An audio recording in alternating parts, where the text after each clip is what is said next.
Ethan Hayes had always been a man of routine. After 2 decades as a forensic accountant, he had seen enough of the world's chaos to value order and predictability in his own life.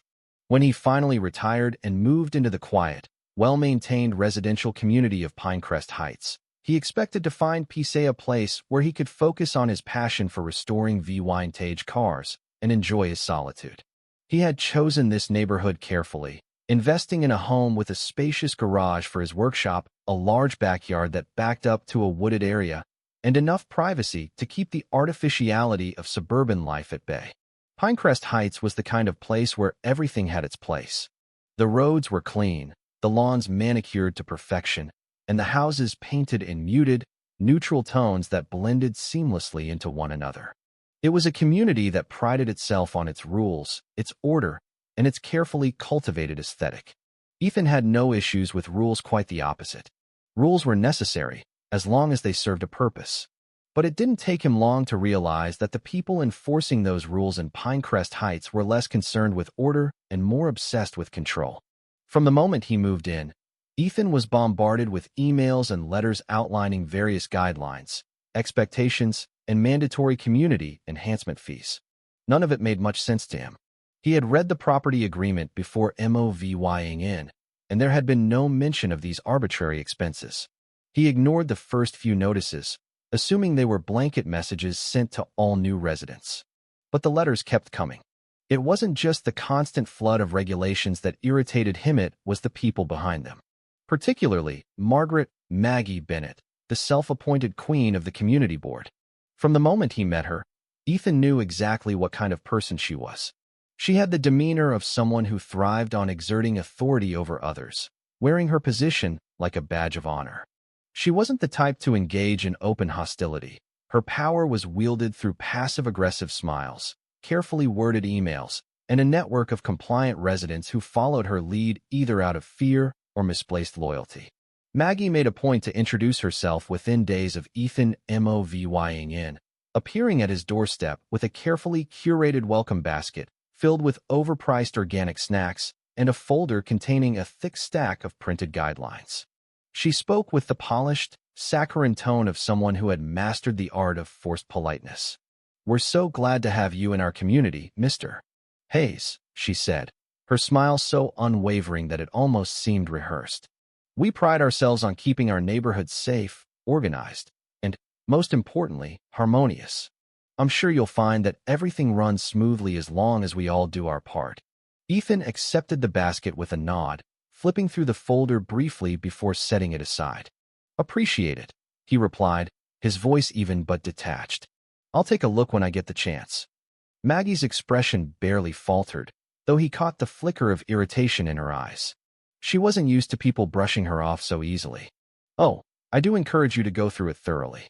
There's a lot of important information in there about community expectations, maintenance responsibilities, and, of course, our monthly improvement fund. Just small contributions from each household to keep our neighborhood looking its best." He nodded again, already done with the conversation. "I'll get to it." That had been the extent of their first encounter, but Ethan had known then and there that Maggie was someone to keep an eye on. People like her weren't just busybodies looking to maintain order, they were control freaks, and they didn't take kindly to anyone who resisted their authority. Ethan did his best to stay off Maggie's radar after that, ignoring the emails, disregarding the increasingly urgent letters about community fees, and focusing on his own life. But avoiding her influence entirely was impossible. Every few weeks, a new notice would appear in his mailbox, warning him about some tri-olation minor oil stain in his driveway, a non-regulation trash bin placement, an unsanctioned garden tool left Cybele on his porch. It was all nonsense, thinly veiled intimidation tactics designed to remind him that he was being watched. Ethan, however, was not the type to be intimidated. He paid his mortgage, followed reasonable rules, and refused to be bullied into compliance over arbitrary nonsense. He kept to himself, worked in his garage, and ignored the ridiculous attempts to police his daily life. It wasn't until he noticed things going missing that his indifference turned to something sharper. At first, it was small items, an expensive wrench he had set down on his workbench, a container of high-grade motor oil, a specialized torque wrench. He assumed he had misplaced them in the chaos of his projects. But as the weeks went by, more items vanished: high-quality car parts, entire cans of paint, even a brand-new hydraulic jack he had ordered just days before. It made no sense. His garage was locked, his house secured, and there were no signs of forced entry. For a while, he tried to rationalize it. Maybe he had lost track of his inventory. Maybe he had loaned something out and forgotten about it. But deep down, he knew neither of those explanations made sense. Ethan had spent his life dealing with logistics, inventory, and security. He didn't just lose things. The final straw came when he received a delivery of custom-ordered chrome rims, some of the finest he had worked with in years. He had left them neatly stacked in his garage, ready to be prepped for a high-paying client's order. The next morning, half of them were gone. That was the moment he knew this wasn't his imagination. Someone was taking his supplies, and whoever it was, they had access to his property without leaving a trace. Ethan sat in his workshop, staring at the remaining chrome rims stacked neatly against the wall. His fingers tapped against the edge of his workbench as his mind worked through the situation. There were only a few possible explanations, and none of them were comforting. He had locked the garage the night before. The security system on his house was intact, and yet someone had managed to take a significant portion of his materials without any signs of forced entry. That meant one of two things. Either someone had found a way to bypass his security, or someone had access to his property through legitimate means. The thought of a break-in didn't sit right with him. He knew what forced entry looked like. He had seen enough of it in his lifetime.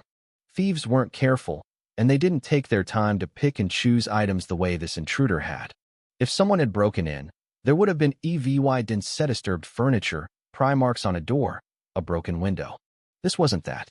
Whoever had done this had been deliberate. They knew exactly what they were taking, and they had done it without leaving a trace.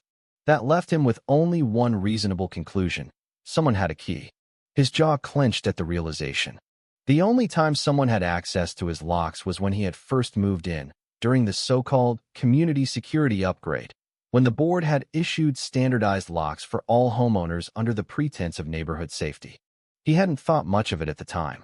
He had installed his own secondary security measures inside the house, so he hadn't worried about a standardized lock on the garage. But now, the pieces were coming together. If someone had a master key to those locks, they wouldn't need to break in. They could walk right in like they belonged there. He wasn't about to sit on that information. Within the hour, he drove down to the administrative office, a small but pristine building located in the center of the community where all official business was handled. The place was eerily clean, with minimalist decor and a soft instrumental playlist humming from unseen speakers. The receptionist, a young woman with an expression that suggested she was either overworked or just completely uninterested in her job, barely looked up when he stepped inside. "Can I help you?" she asked, her tone flat. Ethan leaned on the counter, keeping his voice calm but firm. "I need to speak with someone about the security locks issued to homeowners." She finally looked up, frowning slightly. "What about them?" He didn't bother with pleasantries. "Who has copies of the master key?" The woman blinked, clearly caught off guard by the directness of his question. "Sir, Before she could deflect, a familiar voice cut in from behind him. "Mr. Hayes, what a surprise." Ethan turned, already knowing who he would see. Maggie Bennett stood in the doorway of a side office, her usual polished demeanor firmly in place. She wore that same perfectly curated smile, the one that never quite reached her eyes, and though her tone was pleasant, there was a sharpness to it that he didn't miss. "Something I can help you with?" she asked, stepping toward the counter with the confidence of someone who believed themselves untouchable. Ethan didn't waste time. "I'd like to know who has access to the master keys for the standardized locks issued to residents." Maggie tilted her head slightly, feigning confusion. "I'm not sure I understand the concern. Those locks were provided as a courtesy to ensure uniform security across the neighborhood." He stared at her, unblinking. "That's not what I asked." There was a flicker of something behind her eyes: annoyance, maybe, or the recognition that he wasn't going to be easily placated. "Well," she said after a brief pause, "the board maintains emergency access in case of urgent matters such as resident lockouts or maintenance needs." Ethan's patience was wearing thin. "Maintenance needs?" Maggie nodded smoothly. "Yes, for inspections, repairs, and other situations where access might be necessary." Of course, we always notify residents in advance. He could feel the heat rising in his chest, but he kept his expression neutral. I wasn't notified. Another flicker of irritation passed across her face, gone just as quickly as it appeared. I'm not sure what you mean. He took a step closer, lowering his voice just enough to strip away any pretense of politeness. Someone entered my garage. Someone with a key. They took specific material high-value supplies, not random junk. So, I'll ask again, who has access to the master keys? Maggie's smile didn't waver, but there was a tightness around her mouth now, a slight tension in the way she held herself. Mr. Hayes, she said, her tone light, but with an unmistakable edge. If you believe there's been a security issue, I encourage you to file a formal complaint. We take these matters very seriously. It was a dismissal, a carefully worded, legally safe way of brushing him off. Ethan exhaled slowly, then gave a small, humorless chuckle. Right. I'll be sure to do that. He turned and walked out without another word, but his mind was already racing ahead. By the time he returned home, his course of action was clear. He changed out every single lock, replacing them with his own heavy-duty systems, the kind that no standardized master key would work on. He reinforced the garage, installed additional security measures, and set up discrete cameras inside. If someone tried to come back, they wouldn't be doing it unnoticed. Ethan spent the next few nights on high alert, half expecting another theft. But nothing happened. No disturbances, no new signs of missing items. That didn't mean the situation was over. If anything, Maggie's reaction had confirmed his suspicions. Whoever had taken his supplies had done so with confidence, without fear of repercussions. And that kind of confidence only came from people who believed they were untouchable. Then, just when he started to think he had prevented further theft, something else happened, something that made it clear this wasn't just about stolen supplies. A formal notice arrived in his mailbox, not an email, not a standard letter, but a thick envelope stamped with the official insignia of the community board. Inside was a notification stating that he was in violation of several property regulations, unauthorized renovations, improper storage of materials, and failure to comply with mandatory safety inspections. Each infraction carried a fine, and the total amount was more than enough to get his attention. Ethan sat at his kitchen table, reading over the letter twice, then a third time. He had made no renovations, hadn't done anything that would warrant these violations. This wasn't about rules, it was a warning. A slow, dark satisfaction settled in his chest. So, that was how they wanted to play it. He folded the letter neatly, set it aside, and leaned back in his chair, his fingers tapping idly against the wood. Fine. Let's see who blinks first. Ethan wasn't the type to be easily rattled, but as he sat at his kitchen table, staring at the stack of violation notices, he felt something cold settle in his chest. He had expected pushback after confronting Maggie about the missing supplies, but this was more than pushback. This was a coordinated response, a deliberate escalation meant to remind him that he wasn't the one in control here. The message was clear. Stop asking questions, stop making accusations, or we will make your life hell. He exhaled slowly, rubbing a hand across his jaw as he considered his next move. He wasn't going to be bullied into submission, but he also wasn't going to charge forward without a plan. The first step was understanding exactly what he was dealing with. He needed to find out how deep this went, how many people were involved, and whether there was any legitimate legal basis behind these fines, or if they were nothing more than fabricated penalties meant to squeeze him into compliance. The first notice claimed he had made unauthorized renovations to his property. That was an outright lie. He hadn't changed anything about the house since he moved in, aside from swapping out the locks, which was well within his rights as a homeowner. The second notice accused him of improperly storing hazardous materials, citing his workshop as a potential safety risk. That one was more strategic. He knew the kind of vague language that was used in these situations, designed to create just enough uncertainty that it would be difficult to refute without going through a tedious bureaucratic process. The third violation was the most ridiculous: failure to comply with mandatory inspections. Mandatory inspections? His jaw tightened as he thought back to his conversation with Maggie. She had mentioned inspections as one of the reasons they might need access to a resident's home. At the time, he had assumed it was just another excuse for overreach. But now he saw it for what it really was: a way for them to gain access legally or, at least with enough plausible deniability that they could justify their actions if ever questioned. That was when it hit him.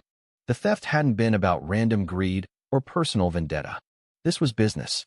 Someone had been using these inspections as cover to take whatever they wanted, either to resell, repurpose, or distribute elsewhere. And given how smoothly it had been done, this wasn't their first time. They had a system in place, and Ethan had disrupted it by demanding answers. He stood abruptly, pushing back his chair with enough force that it scraped against the floor. If they wanted to play games, fine. But he wasn't going to sit back and let them dictate the rules. First, he needed information. He went through his documents, reviewing everything he had received from the community board since moving in. Most of it was the usual nonsense newsletters, policy updates, reminders about landscaping guidelines. But then, he found something interesting: the list of scheduled inspections for the year.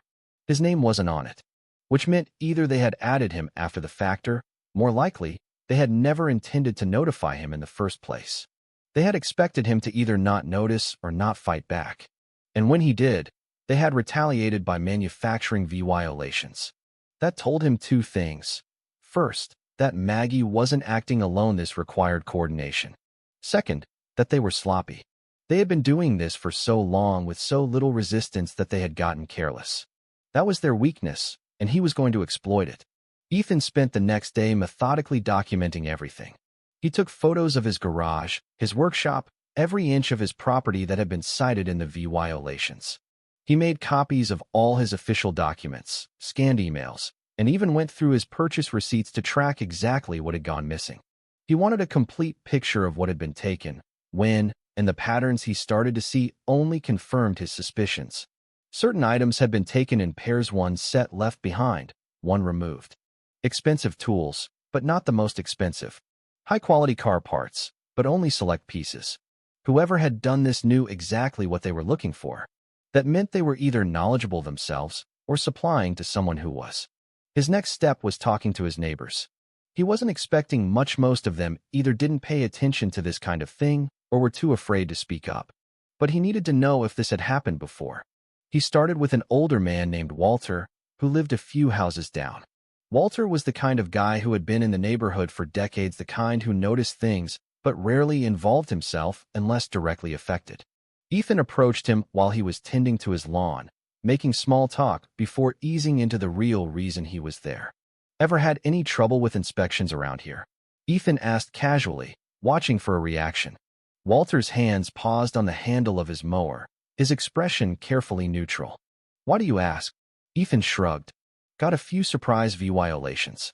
Seems like they're cracking down on things that weren't a problem before." Walter exhaled sharply through his nose, shaking his head. "Yeah, they do that sometimes."